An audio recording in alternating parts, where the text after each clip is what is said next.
చక్కటి అవకాశాన్ని కల్పించినటువంటి దేవుని సేవకులు, గనులు, అభిషక్తులు, మరి స్నేహితులు, మరి పాస్టర్ గారికి, మరి అమ్మగారికి కూడా ప్రత్యేకమైన వందనాలు. సిస్టర్కి, స్థానిక సంఘం అంతటికి కూడా ప్రత్యేకమైనటువంటి వందనాలు నేను తెలియజేస్తూ ఉన్నాను. మరొక మారు మరి మీ మధ్యలో ఉండటానికి కృపగల దేవుడు నాకు ఇచ్చినటువంటి చక్కటి సమయాన్ని బట్టి దేవునికే మహిమ కలుగునుగాక. చాలా సంతోషం. కృపగల దేవుడు గతించేటువంటి 24వ సంవత్సరం అంతా కూడా కాపాడి మన బ్రతుకులలో మన జీవితాలను అనుగ్రహించేటువంటి ఈ నూతన సంవత్సరాన్ని బట్టి ప్రభుని స్తుతిస్తూ మరి మొదటి నెలంతా కూడా కాచి కాపాడి ఈ యొక్క 2వ మాసంలో మరి ఈ గడియ వరకు కూడా, ఈ సమయం వరకు కూడా దేవాది దేవుడు తన సజీవమైనటువంటి రెక్కల నీడలో మనందరినీ కూడా భద్రపరిచిన విధానం బట్టి దేవునికే మహిమ కలుగునుగాక. మన గొప్పతనం కాదు, మన తెలివి కాదు, మన జ్ఞానం కాదు. అపోస్తలుడైన పౌలు అంటారు, నేనేమై ఉన్నానో అది కేవలము దేవుని యొక్క కృప వలన మాత్రమే ఉన్నా. కాబట్టి ఆయన కృపను బట్టి, ఆయన చేసిన మేళ్ళను బట్టి మనసారా మనము ప్రభుని స్తుతించవలసిన వారమే ఉంటామన్నా. కనుక ఈ రాత్రి కృపగల దేవుడు మనతో మాట్లాడటానికి ఇష్టపడుతూ ఉంటుండగా ప్రార్థన పూర్వకంగా ప్రభు సందులకు వచ్చి ప్రభు మాటలు మనం వినటానికి మనం ప్రయత్నం చేద్దాం. నాకు ఇవ్వబడిన సమయంలోనే నేను వాక్యాన్ని ముగింపులో తీసుకొస్తాను. కనుక దయచేసి జాగ్రత్తగా దేవునికి మాటలు మనం వినటానికి ప్రయత్నం చేద్దాం. చిన్న మాట ప్రార్థన చేద్దాం. అందరూ కూడా తల వంచుదాం. మరొకసారి చిన్న మాట ప్రార్థన చేద్దాం. నాతో మాట్లాడు ప్రభా, నువ్వు మాట్లాడితే నాకు ఆశీర్వాదము ప్రభా. ఒక మనిషి మాట్లాడితే వినాలని ఎట్టి పరిస్థితుల్లో ఈ స్థలానికి రాలేదయ్యా. నీ వాక్యపిక వెలుగులో ఈ రాత్రి నన్ను నేను సరి చేసుకోవడానికి, నీకు మరింత దగ్గరగా రావడానికి నాకు సహాయం చేయ ప్రభు అని చెప్పేసి చిన్న మాట ప్రార్థించేద్దామా? అందరు కూడా కళ్ళు మూసుకోండి. నువ్వు ప్రభుతో మాట్లాడితే ప్రభు నీతో మాట్లాడటానికి ఇష్టపడుతూ ఉన్నాడు. ఆయన మాట్లాడే దేవుడు. తన వాక్కును పంపి నిన్ను బాగు చేయడానికి ఇష్టపడుతూ ఉన్నాడు. తన వాక్కును పంపి నీకు కావలసినటువంటి నెమ్మదిని ఇవ్వడానికి ఇష్టపడుతూ ఉన్నాడు. తన వాక్కును పంపి నీ జీవితంలో క్షేమాన్ని ఇవ్వడానికి ఇష్టపడుతూ ఉన్నాడు. అందరూ కూడా నోరు తెరిచి ప్రార్థన చేయండి. చిన్న మాట. హల్లెలూయా, హల్లెలూయా, హల్లెలూయా. యేసయ్యానికి స్తోత్రం, స్తోత్రం, స్తోత్రం, స్తోత్రం. పరలోకమందున మా తండ్రి, ఘనమైన మా దేవా, మీకే స్తుతులు, స్తోత్రాలు, వందనాలు చెల్లిస్తున్నాం. ఇంతవరకు ప్రభు పాటల్లో, ఆరాధనలో మీరు సహాయం చేశారు. తిరిగి వాక్య పరిచయలో మీరే సహాయం చేయండి. నిలవబడినటువంటి నేను ఎందుకు పనికినటువంటి వాడిని ఒప్పుకుంటూ ఉన్నాను. నీ సిలువ రక్తంతో కడగండి, శుద్ధీకరించండి. పలకబడి ప్రతి మాట అది నీ మాటగా ఉండడానికి సహాయం చేయ ప్రభుని స్తోత్రాలు. వాక్యం అనేటువంటి రొట్టెను మా అందరి కొరకు విరిచి పంచిపెట్టండి ప్రభుని స్తోత్రాలు. ఆటంకపరుస్తున్నటువంటి ప్రతి విధమైనటువంటి ఆటంకాన్ని, చీకటి, గలిబిలి, దురాత్మ, అంధకార సంబంధమైనటువంటి క్రియలన్నిటినీ కూడా యేసు అధికారము కలిగిన నామములు బంధిస్తుంటున్నాం. మాకు కాదు ప్రభు, మాకు కాదు, కృపాసత్యములు బట్టి నీ నామమునకు మాత్రమే మహిమ కలుగునుగాక. ఈ రాత్రి ప్రభు నీ ప్రమేయం లేకుండా మేము ఈ స్థలానికి రాలేదయ్యా ప్రభు. ఈ స్థలంలోనికి మేము అందరము కూడా, మమ్మల్ని అందరినీ కూడా చేర్చారు. అందరిని బట్టి నీకు స్తోత్రాలు. నీ వాక్కును పంపి ప్రభు ఏమైతే మీరు మాతో మాట్లాడాలని ఇష్టపడుతూ ఉన్నారో నీ వాక్యపిక వెలుగులో మమ్మల్ని మేము సరి చేసుకుంటూ నీకు మరింత దగ్గరగా రావడానికి సహాయం చేయమని, వాక్యమైన రొట్టెను మా అందరి కొరకు విరిచి పంచిపెట్టమని, ఘనత, మహిమ, ప్రభావములు మీరే పొందుకుంటారని యేసయ్య దివ్యమైన నామమున బట్టి ప్రార్థిస్తున్నాము తండ్రి. ఆమేన్. హల్లెలూయా, హల్లెలూయా.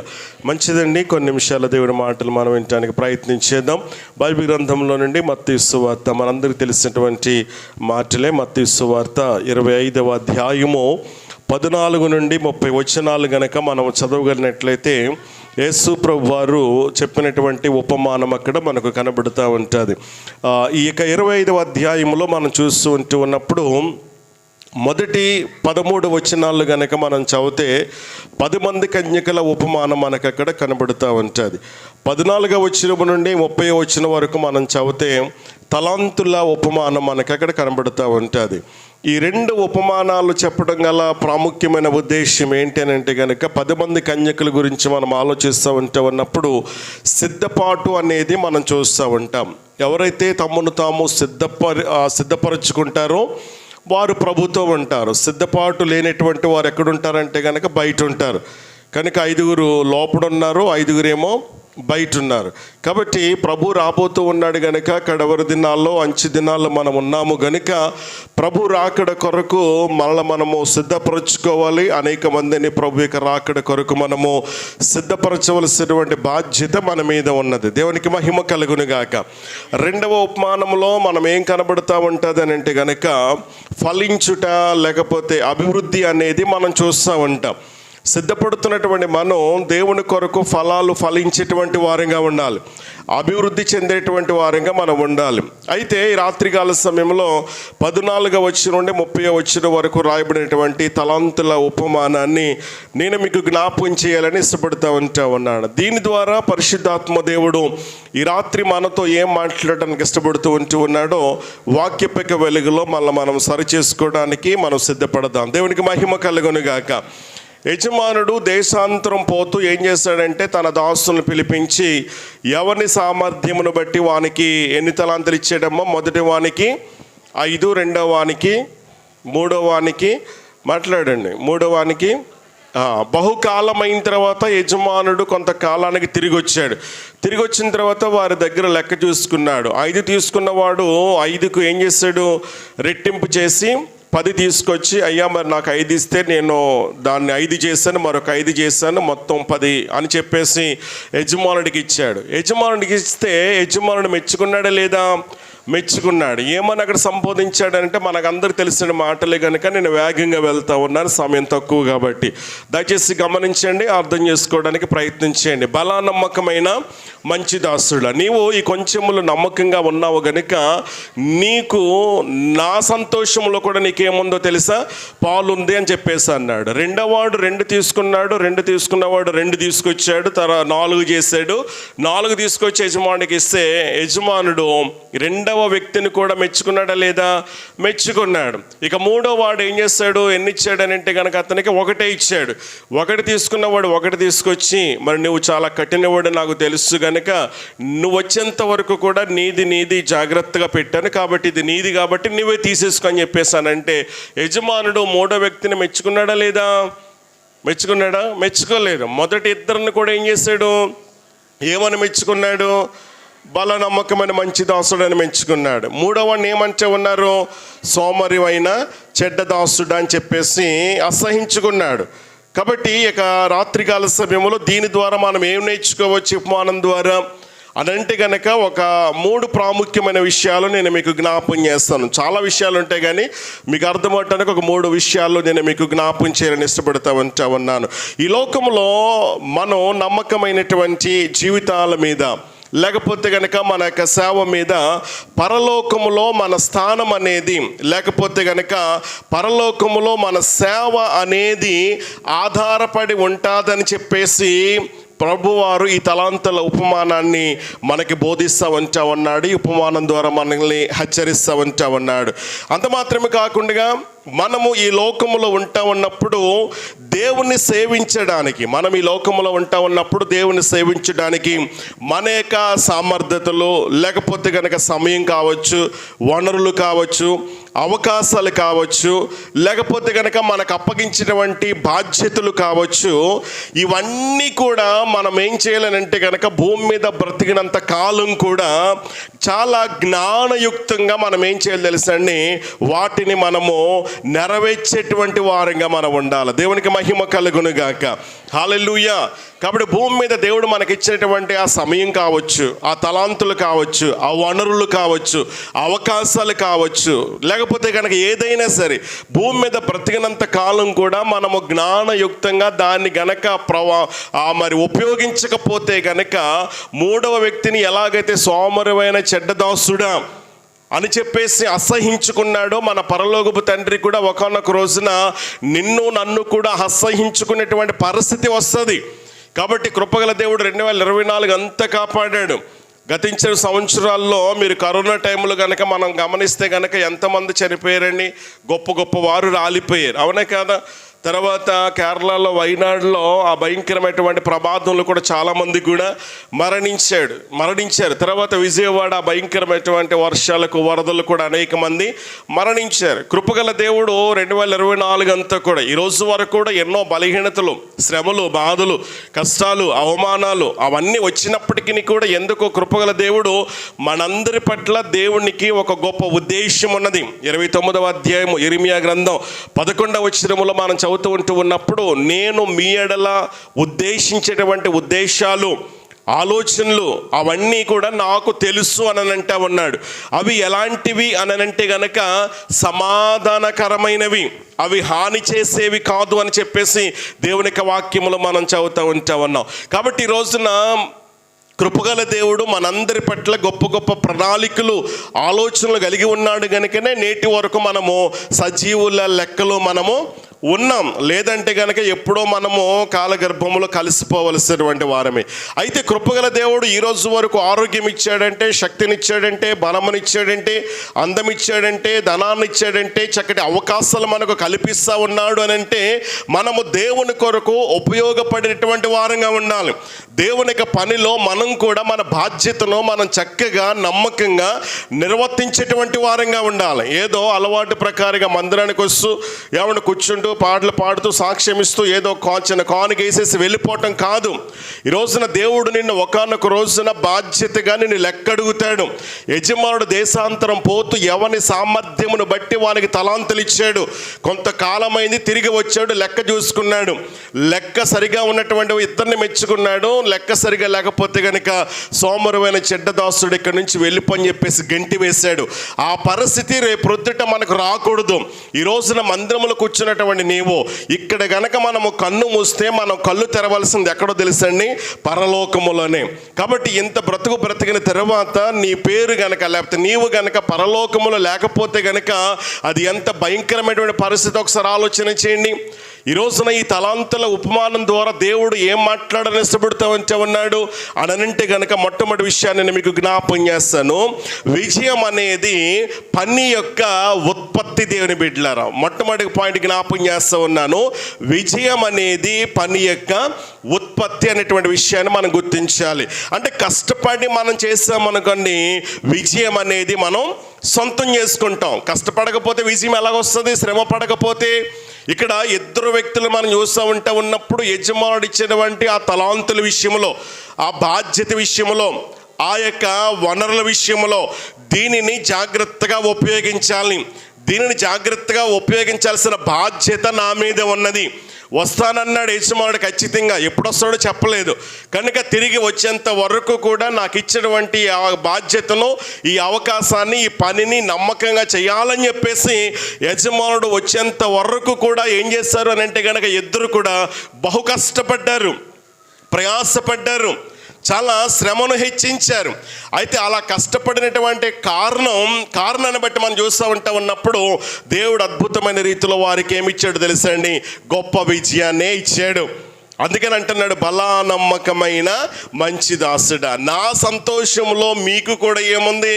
పాలుంది, రండి మనందరం కలిసి ఆనందిందామని చెప్పేసి అంటా ఉన్నారు. కాబట్టి సామెత గ్రంథములు కూడా మనం చదవగలిగినట్లయితే 14వ అధ్యాయము 23వ వచనములు మనం చూస్తూ ఉన్నప్పుడు, ఏ కష్టము చేసినను ఫలితం ఉంటుందా ఉండదా?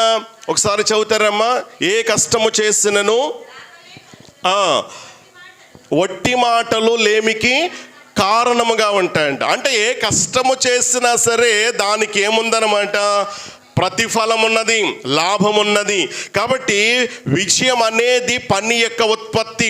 విజయం అనేది, ప్రతిఫలం అనేది ఎప్పుడు మనకు వస్తుంది అని అంటే కనుక కష్టపడి మనం ఏం చేయాలన్నమాట?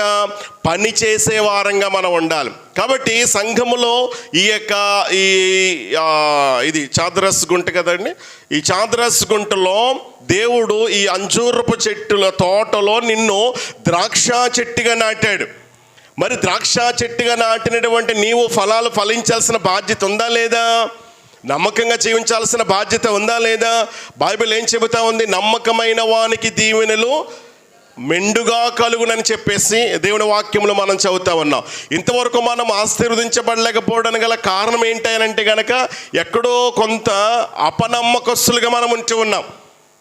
అపనమ్మకస్తులుగా ఉంటున్నాము గనుకనే దేవునికి సంపూర్ణమైన ఆశీర్వాదం మనం పొందుకోలేకపోతూ ఉన్నాం.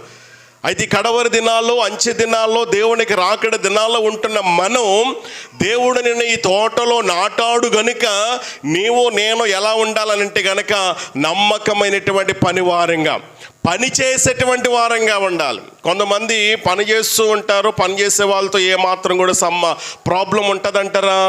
ప్రాబ్లం ఏమాత్రం కూడా ఉండదు. మరి ఎవరితో ప్రాబ్లం అని అంటే కనుక పని చేస్తూ కూడా నటించేటువంటి వారితోనే సమస్యలు ఎక్కువ, ప్రాబ్లమ్స్ ఎక్కువ వస్తూ ఉంటాయి. కాబట్టి ఈ రోజున దేవుడు నిన్ను నాటింది దేవుని కోసం ఫలాలు ఫలిస్తావని, అభివృద్ధి చెందుతావని. ఆ ద్రాక్ష తోటలో అంజూరపు చెట్టు నాటినప్పుడు దేవుడు 3 ఏండ్లుగా ఎదురు చూచాడంటండి. 3 ఏండ్లుగా ఎదురు చూస్తే కనుక ఫలాలు ఏమైనా ఉన్నాయా అని అంటే కనుక ఫలాలు ఏమీ కూడా లేవు. దేవునికి కోపం వచ్చింది. దేవుని కోపం వస్తే తోటమాల పిలిచి అంటా ఉన్నాడు, ఇక ఈ చెట్టు ఇక్కడ ఉండటానికి ఏమాత్రం కూడా వీలు, దీన్ని నరికించి ఎక్కడేమంటున్నాడు, అగ్నిలో వేసే అంటా ఉన్నాడు. మరి తోటమాల ఏమంటా ఉన్నాడు, అలా కాదయ్యా, ఈ సంవత్సరము కూడా ఉండని, నేనేం చేస్తాను, దాని చుట్టూ త్రవ్వి ఎరువు వేసి తీసుకోవలసినటువంటి జాగ్రత్తలు తీసుకుంటాను. అప్పుడు ఫలిస్తే సరి, లేకపోతే కనుక నేనే దాన్ని ఏం చేస్తాను, తీసేస్తానంటున్నాడు. ఇప్పుడు యజమానుడు ఎవరు అని అంటే కనుక దేవుడే. తోటమాలు ఎవరు అని అంటే కనుక యేసుక్రీస్తు ప్రభువారి. ద్రాక్ష తోట ఎవరంటే సంఘమే. ఆ ద్రాక్ష తోటలో అంజూరపు చెట్టు ఎవరు అని అంటే కనుక నీవే, నేను. అయితే రోజున ఈ ద్రాక్ష తోటలో ఉన్న మనం చేయాల్సినటువంటి ఏంటో తెలుసా అండి, నమ్మకమైనటువంటి పనివారిగా మనం ఉండాలి, బాధ్యత కలిగినటువంటి వారంగా మనం ఉండాలి. నమ్మకంగా మనం పని చేయగలిగినట్లయితే నిశ్చయముగా దేవుడు చక్కటి ప్రతిఫలాన్ని, బహుమానాన్ని మనకు ఆయన అనుగ్రహిస్తాడు. నమ్మిన వారు సోదరు చెప్పండి ఒకసారి. కాబట్టి ఖచ్చితంగా దేవుని కోసం మనం ఏం చేయాలో తెలుసండి, శ్రమ పడేటువంటి వారంగా మనం ఉండాలి. ఇక్కడ యజమానుడు ఇచ్చేటువంటి పనిని ఇద్దరు చక్కగా నమ్మకంగా చేస్తే, ప్రయాసపడితే, మరొకడేమో సోమరివాడిగా మరి అవకాశం ఉండి కూడా ఆ అవకాశాన్ని సద్వినియోగం చేసుకోకుండా వాడేం చేస్తూ ఉన్నాడు అని అంటే గనక తనకిచ్చినటువంటి వనరులను ఉపయోగించకుండా తీవ్రమైనటువంటి ఆ శిక్షను పొందాడు. అంత మాత్రమే కాకుండా అలా శిక్ష పొందడానికి గల కారణం, తన యొక్క ఓటమికి గల కారణం ఏంటో కనిపెట్టడానికి ప్రయత్నం చేయకుండా ఆ వైఫల్యాన్ని కప్పిపెట్టడానికి ఏం చేస్తూ ఉన్నాడు అని అంటే కనుక ఆ యజమాని యొక్క వ్యక్తిత్వం పైన దాడి చేస్తూ ఉంటా ఉన్నాడు. ఈ రోజున నేను ఎందుకు ఇలాగ అయిపోయానని చెప్పేసి ఆ పాపాన్ని, ఆ అవిధేయతను, ఆ పొరపాటును, ఆ తప్పును గ్రహించటం మానివేసి ఈ యొక్క యజమాని యొక్క వ్యక్తిత్వం పైన ఇతగాడు ఏం చేస్తూ ఉన్నాడంటే కనుక దాడి చేస్తూ ఉంటా ఉన్నాడు. 26వ వచనం చూడండి ఒకసారి. 24వ వచనం కూడా మనం చదవగలిగినట్లయితే 24వ వచనం మత్తయి సువార్త 25-24.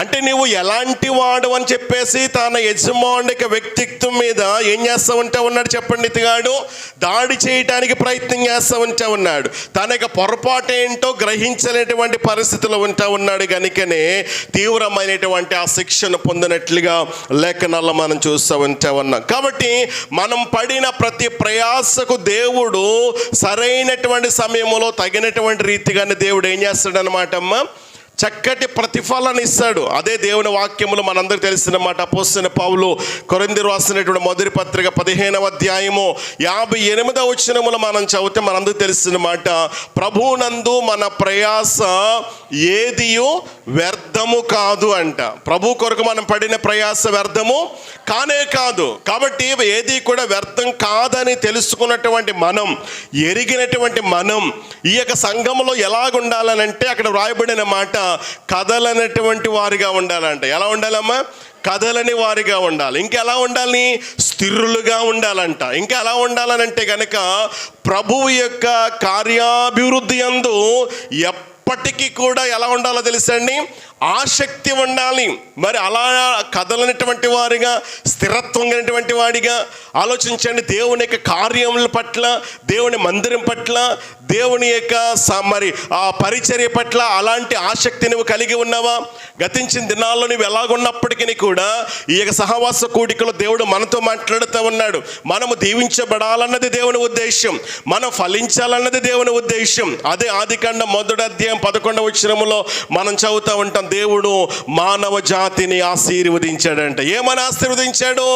ఫలించండి, అభివృద్ధి పొందండి, విస్తరించండి, భూమి నిండించండి, దానిని లోబరుచుకోండి అని అంటూ ఉన్నాడు. మరి ఆశ్చర్యకరంగా ఉండగలుగుతున్నావు అని అంటే కనుక ఉండలేకపోతున్నావు. ఎందుకు అని అంటే కనుక దేవుని మందిరములో ఎలా ఉండాలని అలా ప్రవర్తించట్లేదు, ఏం చెయ్యాలో అలా చేయట్లేదు. అందుకనే దేవుని మందిరానికి సేవకులకు వ్యతిరేకంగా ఉంటున్నావు గనుకనే దేవుని నుండి ఆశీర్వాదం మనం పొందుకోలేకపోతూ ఉన్నాం. దేవుని వాక్యం చెబుతా ఉంది, ప్రభు యొక్క కార్యాభివృద్ధి యందు ఎప్పటికీ కూడా ఎలా ఉండాలంట? ఆసక్తి కలిగి ఉండాలంట. అంత మాత్రమే కాదు, అపోస్తలుడైన పౌలు కొలస్సీయులకు రాసిన పత్రిక 3వ అధ్యాయము 23 నుండి 25 వరకు గనక మనం చదవగలిగినట్లయితే, ప్రభువు వలన మనకు స్వాస్యమును ప్రతిఫలముగా పొందుదుమని ఎరుగుదుము. చూసారండి, మనం పడినటువంటి ప్రయాసకు ప్రభువు వలన మనకేముంది చెప్పండి? ప్రతిఫలం ఉన్నది. కాబట్టి ఆ విషయాన్ని ఎరిగినటువంటి మనం చూడండి, దేని రాయబడిన మాట, మీరేమి చేసినను అది ఎవరి నిమిత్తం చేయాలంట? ఎవరి నిమిత్తము చేస్తున్నామని చేయాలి? ప్రభు నిమిత్తం అని చెప్పేసి ఎలా చేయాలంటమ్మా? మనస్సు పూర్తిగా చేయండి, మనస్సు పూర్తిగా చేయాలి. కనుక ఇక్కడ దేవుని కార్యాల పట్ల ఆసక్తి ఉండాలి. ప్రార్థించాలని, దేవుని మందిరానికి రావాలని, స్తుతించాలని, సువార్త పరిచర్యలో దేవుని సేవకులతో పాటు నేను కూడా ప్రయాసపడాలి, పోరాడాలనేటువంటి ఆ ఆసక్తి మనలో ఉండాలి. ఇది ప్రభు కొరకు, మనుషుల కోసం మనం చేయట్లేదు, మనుషులు మెప్పించడానికి కాదు, మనుషులు గణపరచడానికి కాదు. పౌలంతటి వాడే తను తాను ఎప్పటికీ కూడా తన జీవిత విషయంలో బేర చేసుకుంటా ఉన్నాడు. ఏమని తెలుసా?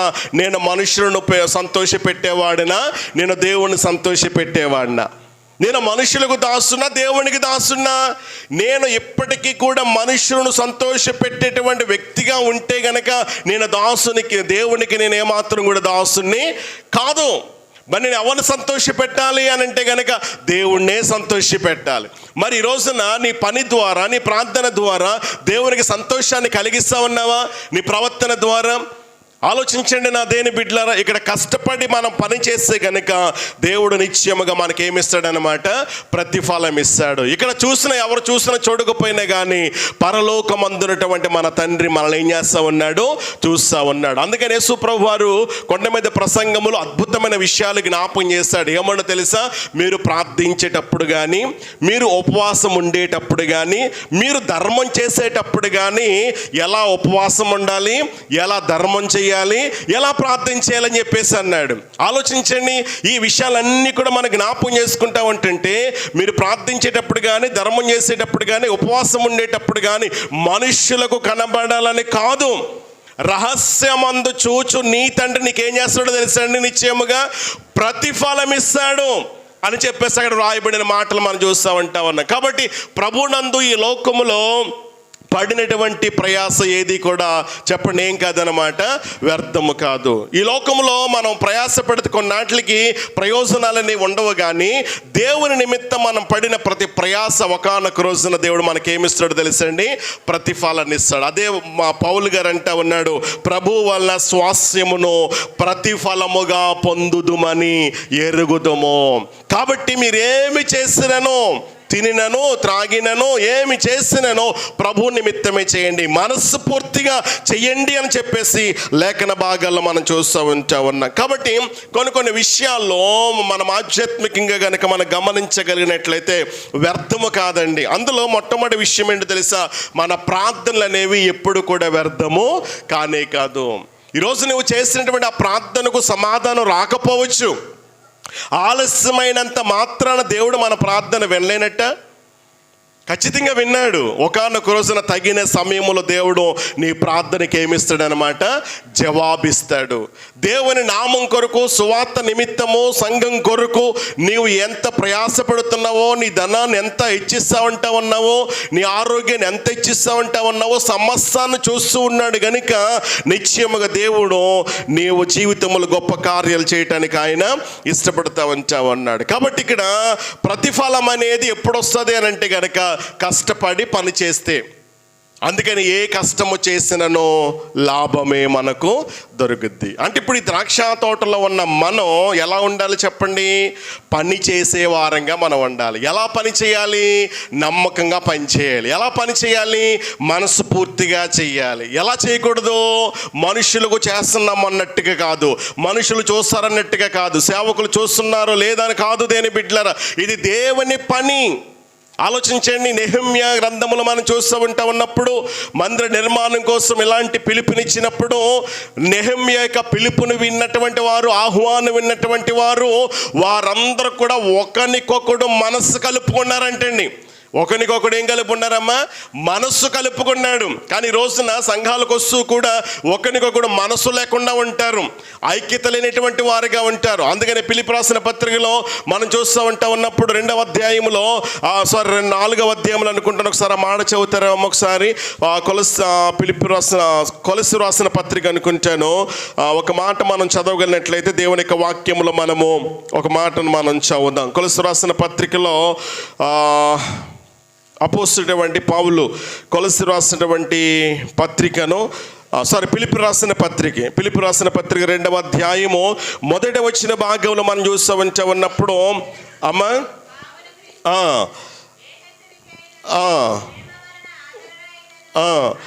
అక్కడ వ్రాయబడిన మాట 2వ వచనం వచ్చేసరికి, మీరు ఏక మనస్కులగునట్లు ఏక ప్రేమ కలిగి ఏక భావము గలవారుగా ఉండి ఒక్క దాని యందే మనస్సుంచుచు నా సంతోషమును మీరేం చేయండి?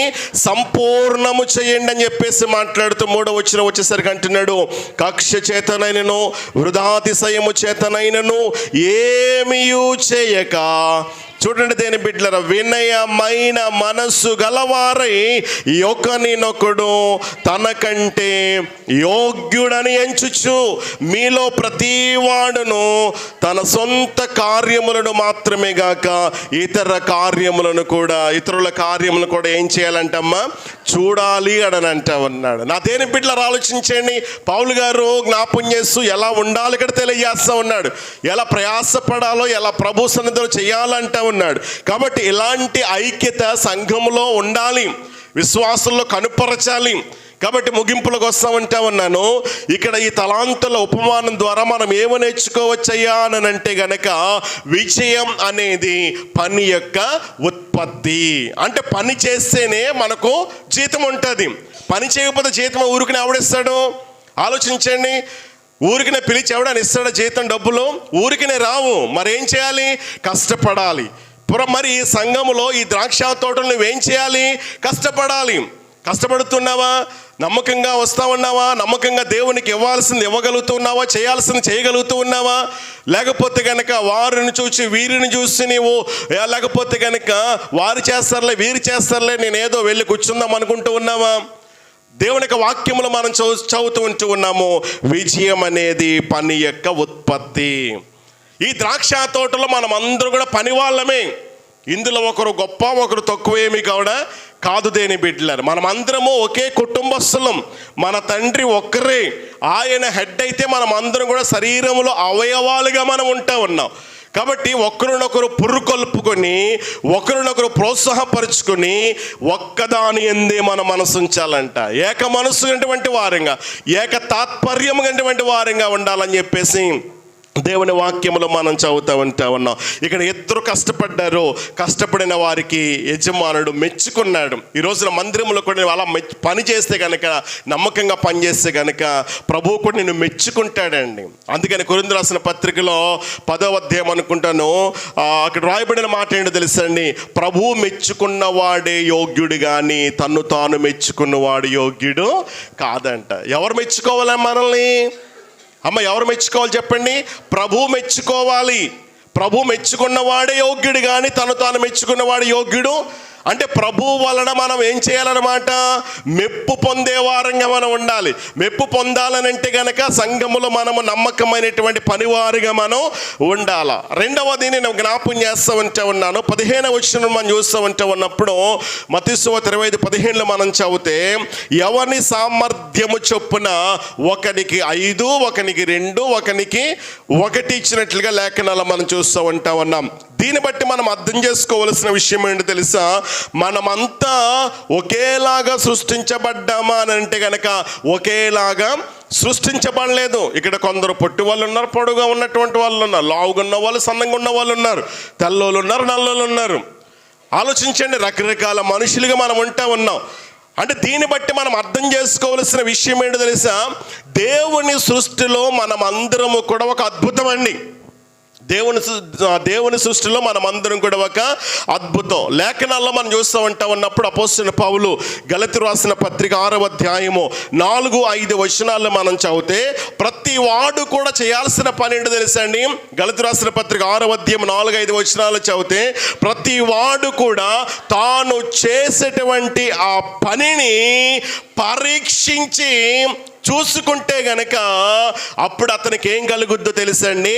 ఏం కలుగుద్దంట? అతిశయం కలుగుద్ది, సంతోషం కలుగుద్ది, ఆనందం కలుగుద్ది. ఏ చింత ఉండదు, ఏ బాధ ఉండదు. కానీ మనుషులుగా మనం ఏం చేస్తామో తెలుసండి? వారిని చూస్తూ ఉంటాం, వీరిని మనం చూస్తూ ఉంటాం. వారిలాగా నేను పాడలేదు, వారిలాగా నేను చేయట్లేదు, లేకపోతే కనుక వారిని వీరిని పోర్చుకోవటం ద్వారా మళ్ళీ మనం ఏం చేస్తూ ఉన్నాము అని అంటే కనుక మళ్ళీ మనము తక్కువ చేసుకుంటా ఉన్నాం. మనము తక్కువ చేసుకుంటున్నాం అని అంటే కనుక దేవుణ్ణి నువ్వు తక్కువ చేసినట్లే.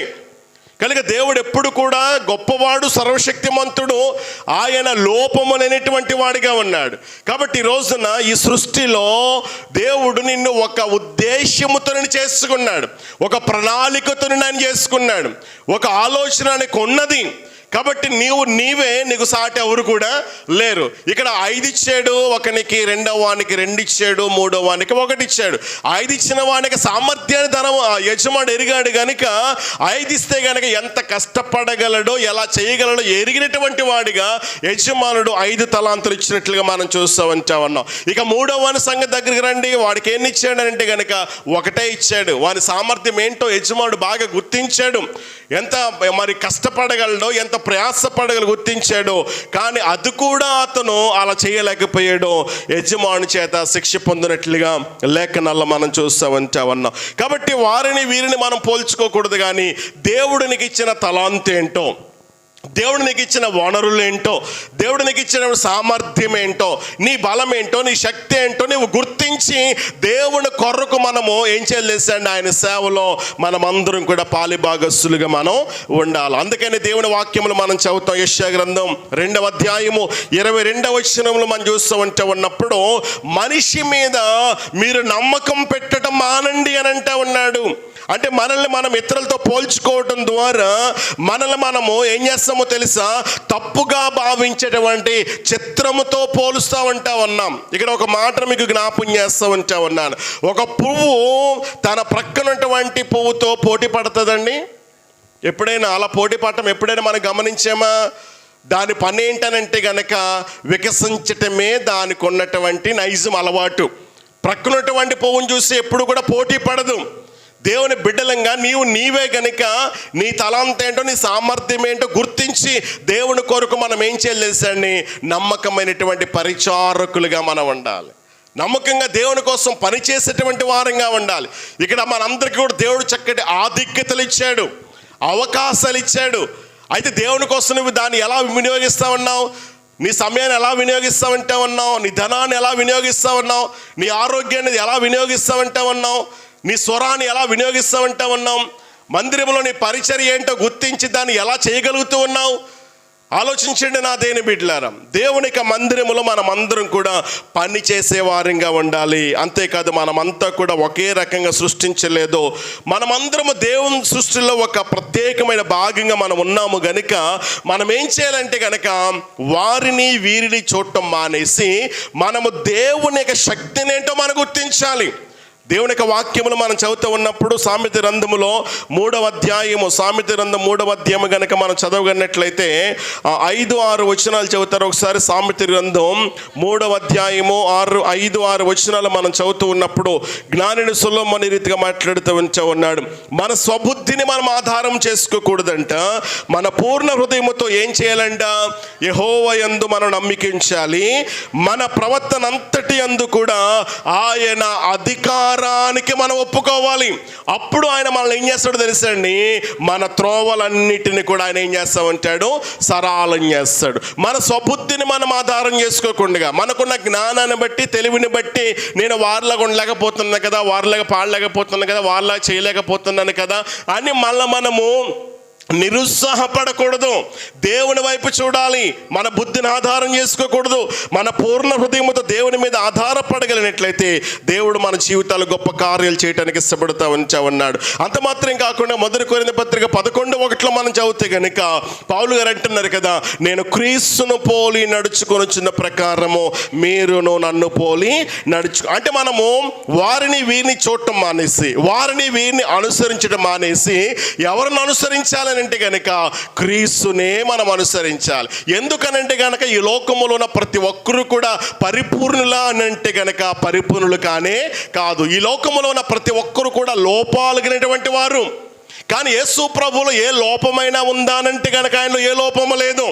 అందుకనే మీ పరలోకపు తండ్రి పరిపూర్ణుడు గనుక మీరును ఎలా ఉండాలంట?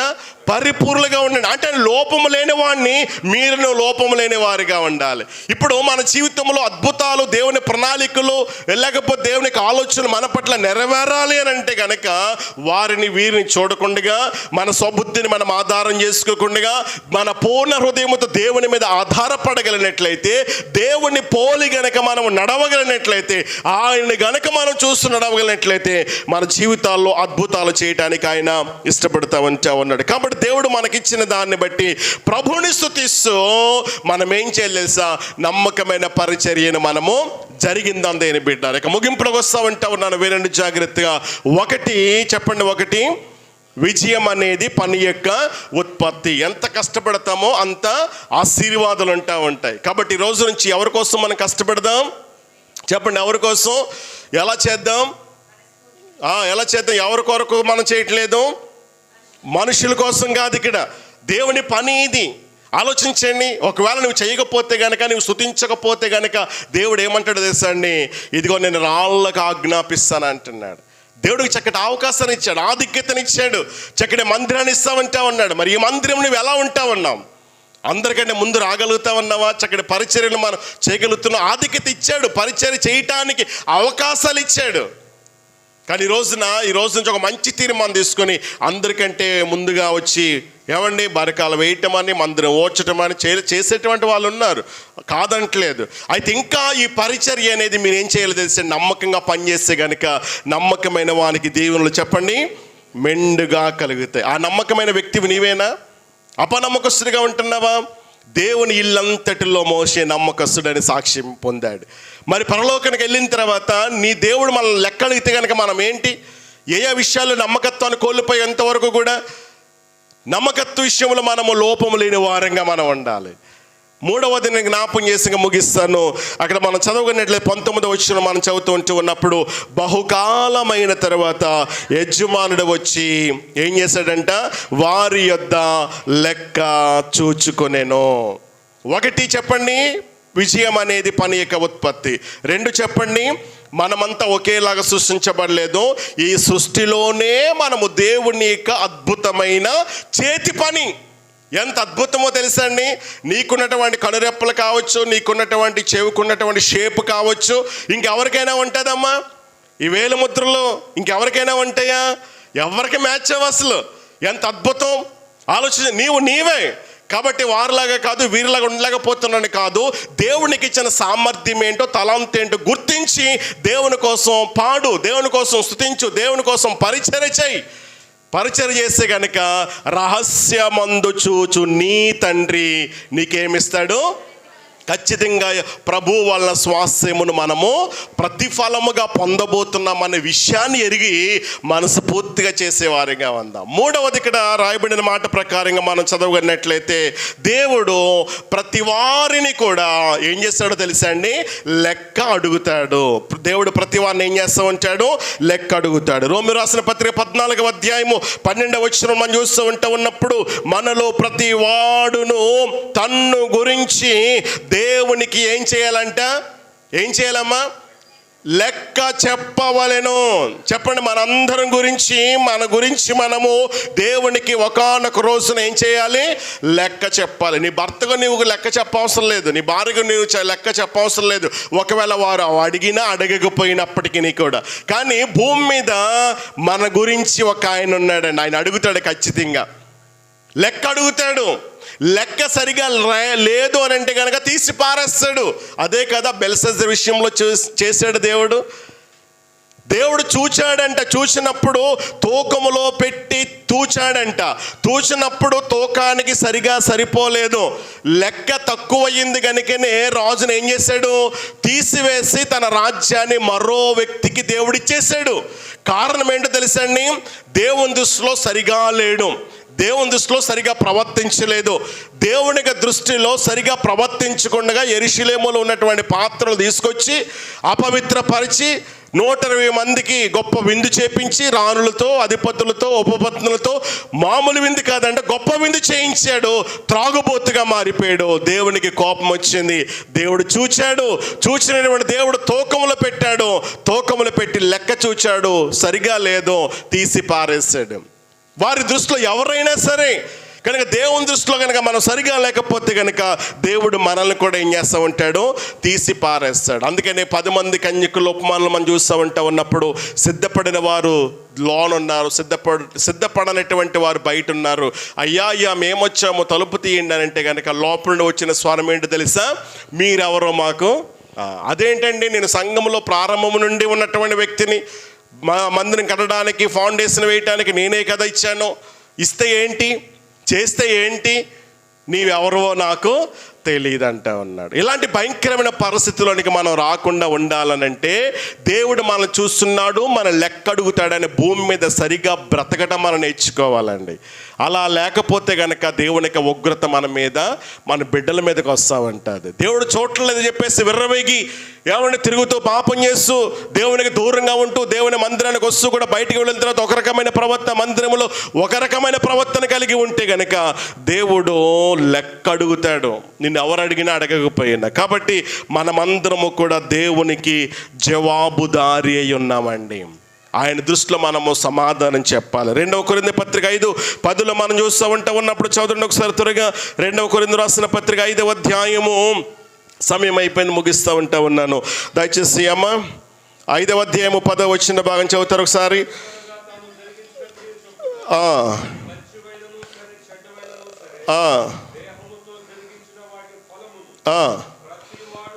ప్రతి వాడును పొందునట్లును మనమందరమును క్రీస్తు న్యాయపీఠము ఎదుట దేవునికి మహిమ కలుగునుగాక. హల్లెలూయా. కాబట్టి మనం అందరము కూడా ఒకానొక రోజు రాబోతూ ఉందండి, క్రీస్తు న్యాయపీఠం ఎదుట మనము నిలవబడాలి. అడుగుతాడు అప్పుడు లెక్క. మరి చెప్పగలవా?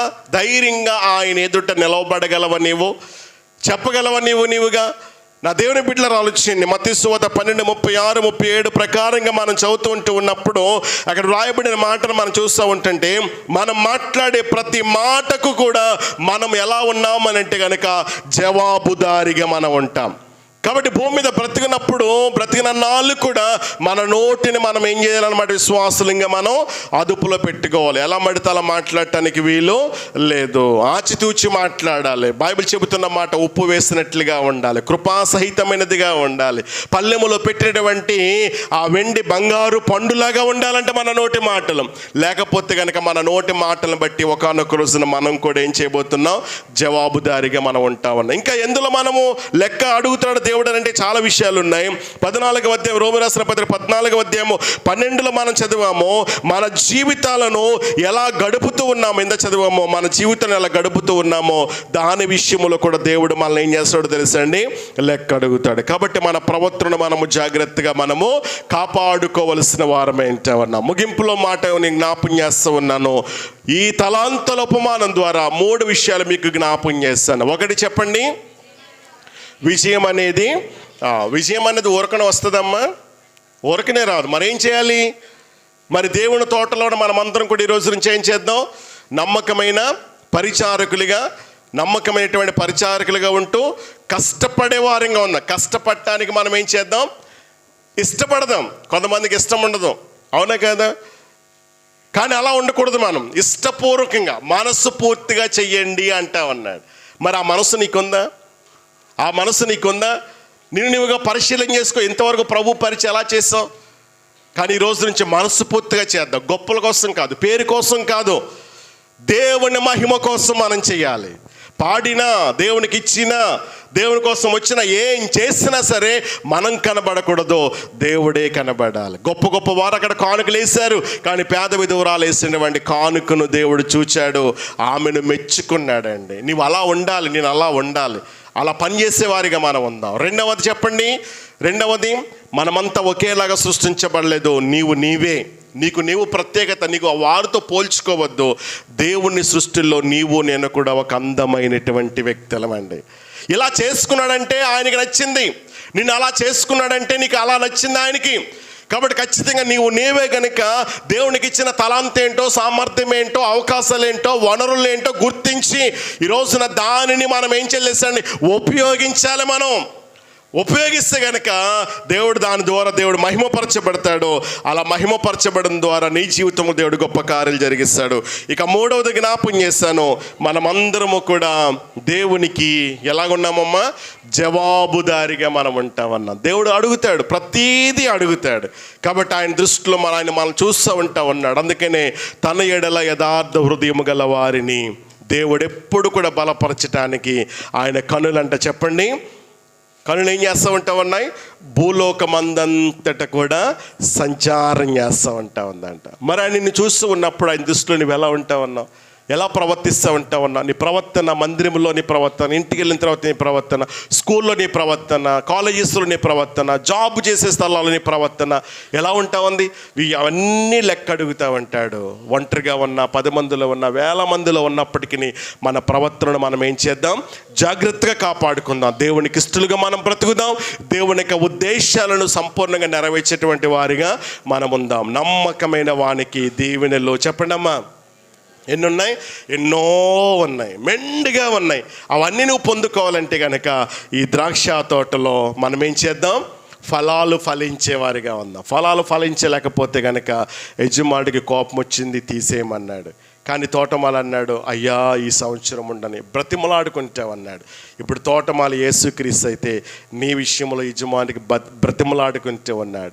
ఈ సహవాస కూడికలైనా సరే మారు మనసు పొందుతుంది. ఈ సహవాస కూడికలైనా సరే మారు మనసు పొందుతాడు, బ్రతుకు మార్చుకుంటాడు, నాకు ఇష్టడిగా బ్రతుకుతాడు, నమ్మకమైన పరిచారకుడిగా, నమ్మకమైన వ్యక్తిగా జీవిస్తాడు. ఈ సంవత్సరం ఈ రోజున ఈ గడియ వరకు ఉంచాడు అని అంటే కనుక ఖచ్చితంగా దేవునికి ఒక అవకాశాన్ని ఇచ్చాడు. కనుక ఈ అవకాశాన్ని, శక్తిని, బలాన్ని చివరి శ్వాస విడిచేంత వరకు కూడా దేవునికి పనులు మనం ఏం చేద్దాం? నమ్మకమైన పరిచారకులుగా మనం కొనసాగుదాం. శిరస్సులో ఉంచుదాం, చిన్న మాట ప్రార్థన చేద్దాం. శిరస్సులో ఉంచుదాం, చిన్న మాట ప్రార్థన చేద్దాం. అందరూ కూడా కళ్ళ మూసుకోండి, ఎవరు కూడా ఇటు చూడొద్దు. చిన్న మాట ప్రార్థన చేసుకుందాం. ఇంతవరకు ప్రకటించబడిన వాక్యం మనం జ్ఞాపకం చేసుకుందాం. అవును ప్రభువా, నీ తోటలో నేను పనివాడిగా ఉన్నానయ్యా. సంఘం అనే ద్రాక్ష తోటలో నన్ను నాటవు గనుక ఈ యొక్క ద్రాక్ష తోటల్లో నమ్మకమైనటువంటి పరిచారకుడిగా నన్ను చేయండి ప్రభువా. మనుషులు చూస్తున్నారనో, మనుషులు పొగడాలనో, మనుషులు మెచ్చుకోవాలని కాకుండా ప్రభు మెచ్చుకున్నవాడు యోగ్యుడు అంటున్నావు తండ్రి. తను తాను మెచ్చుకున్నవాడు యోగ్యుడు కాదంటున్నావు కనుక ప్రభువా, మనుషుల చేత నేను మెప్పు కాదయ్యా కోరుకోవాల్సింది, నీ నుండి నేను మెప్పు పొందాలయ్యా. అలాంటి బ్రతుకు నాకు దయచేయి ప్రభా, అలాంటి జీవితం నాకు దయచేయి ప్రభా. అడగండి అమ్మ, అడగండి. ప్రభు నీకు సహాయం చేస్తాడు. సహవాస కోడికలో దేవుడు నీతో నాతో మాట్లాడాడు. స్తోత్రం, హల్లెలూయా. మా దేవా, మా ప్రభువానికి స్తోత్రాలు. నీ దాసుని ప్రభు మీరు ఏర్పాటు చేసుకుని ప్రాంతంలో జరిగిస్తున్నటువంటి ఈ అద్భుతమైన ఘనమైన మహిమగల పరిచయను బట్టి నీకు స్తోత్రాలు.